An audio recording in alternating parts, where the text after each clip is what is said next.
Let's take a look at how to make a refreshing cold brew with your Luxe Brewer. Start by using the larger flat-bottom filter basket.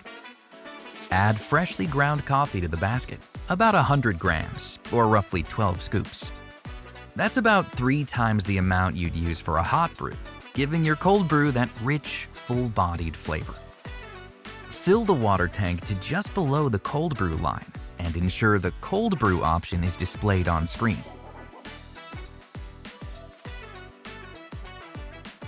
Remove the carafe lid. You'll also see this indicated on screen. This allows the coffee to steep freely and develop deeper, stronger flavors. Select cold brew. Now set your steep time. A longer steep will produce a bolder, more intense cold brew, while a shorter one gives a lighter, smoother taste. The Luxe Brewer will steep for your selected time, then automatically release the coffee when it's ready.